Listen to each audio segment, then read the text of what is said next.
What's going on, everyone? Zodiac here with another tips, tricks, and tech video. Today we're going to be looking into why it is so difficult to move up in ranks in Valorant and how to speed up the process a little bit.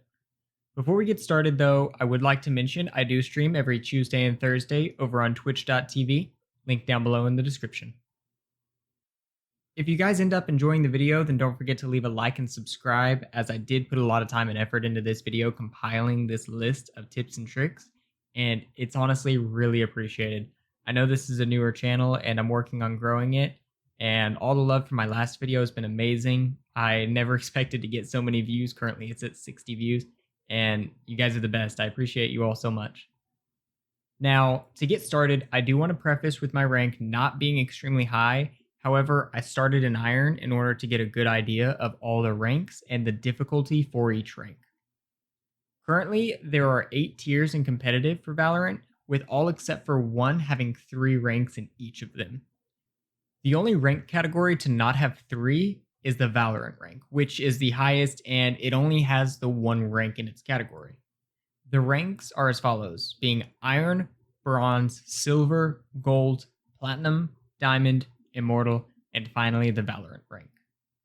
In order to move up in ranking, you need to consistently be getting more wins than losses, but that's not all that contributes to your rank. The biggest contributor and the thing you should worry about the most is going to be how much you're winning by. If you win a game 11 to 13, then you'll gain a small amount towards your next rank, but if you smoke an enemy 13 to 3, then your level will increase substantially towards the next rank. That also goes with losses though. If you lose a game 13 to 11, then you're not going to lose nearly as much, and there have been times where I haven't lost any ranking. However, if you lose a game 13 to 4, then your rank is going to decrease dramatically, meaning you have to make up quite a bit in order to rank up.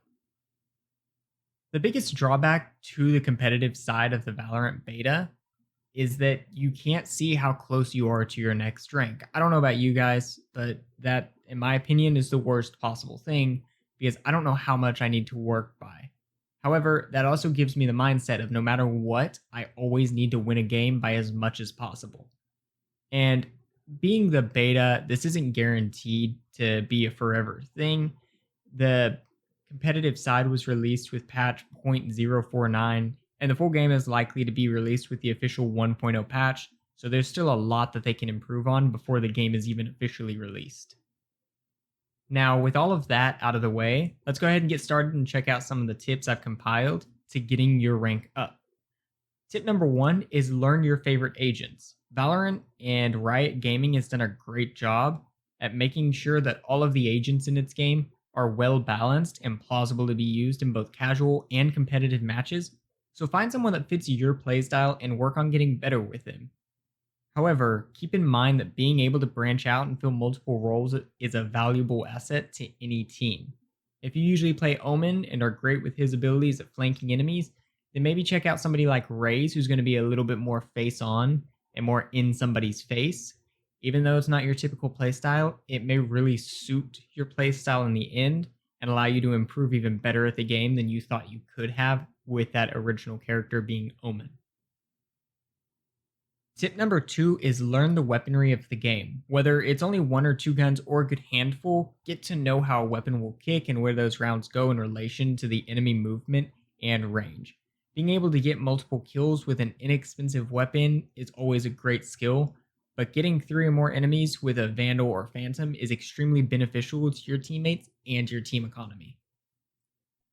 And with that being said, let's roll right on to tip number 3. Speaking of economy, budgeting is a great idea in some scenarios and should definitely be used if advantageous. Sometimes you simply can't win a round with the weapons that your team can afford, so it's best just to keep your money by maybe your abilities and a pistol, if even that, and just take the loss. You don't always lose the round. If you can kill 1 or 2 enemies within a timely manner and pick up their weapons, then that can save you a lot of money, especially if you end up winning the round.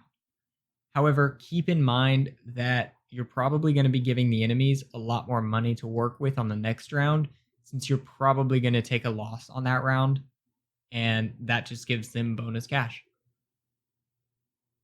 Tip number 4 is find the settings that suit you individually. Play around with keybinds and other mouse settings. And just because you see someone higher in rank than you using certain keybinds doesn't mean everything. If you have a mouse with the buttons 4 and 5 and even higher, like some mice do, then use those if you're comfortable with it, or change the keys your abilities are bound to. Try them out in casual and don't be afraid to try unconventional binds. One big method that I've seen a lot recently is changing the button for the spike.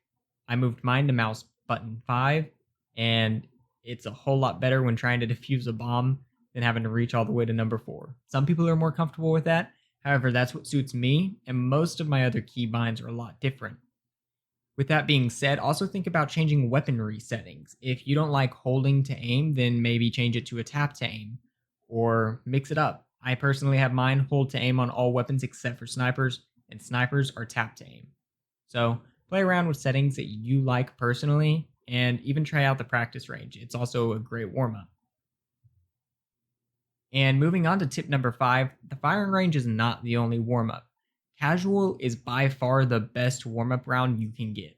Hop into 1 or 2 matches of casual and just get warmed up for the day. It doesn't seem like much, but when you jump straight into competitive and lose the game, that's one more game that you're going to have to make up in order to rank back up. So go play 1 game in casual, maybe while waiting on a buddy or 2 to jump on, and go ahead and get warmed up for the day. Trust me, I know it seems like a lot to ask for since a casual game can last upwards of 30 or 40 minutes, but in the end, it does save you a lot of time considering having to make up a full competitive match is probably going to last longer than casual since games are typically much closer.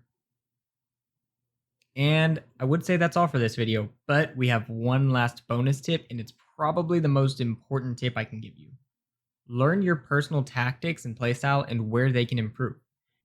If you're someone who likes to rush, then learn new flanking paths and how to get behind enemies a lot quicker and more efficiently that are also less common but just as crucial to getting to the objective or for defending. Or if you like to rely on abilities such as, say, Cypher's traps, then think of a better, more hidden spot or spots to lay them around that are guaranteed to alert you to an enemy position. It doesn't have to stick them whenever you're there. You just have to be able to see them and be notified at their position if they try to go that way. There's always room to improve, and don't beat yourself up about it. We're all still learning the ins and outs of this game, and you just have to be on the lookout. That's how competitive players and professional players get so high in their given fields, is they spend hours practicing and looking for these new positions. Now, I'm not at all saying that you have to do that, but even just 10 minutes in a private match can give you a lot of new knowledge that you didn't have before.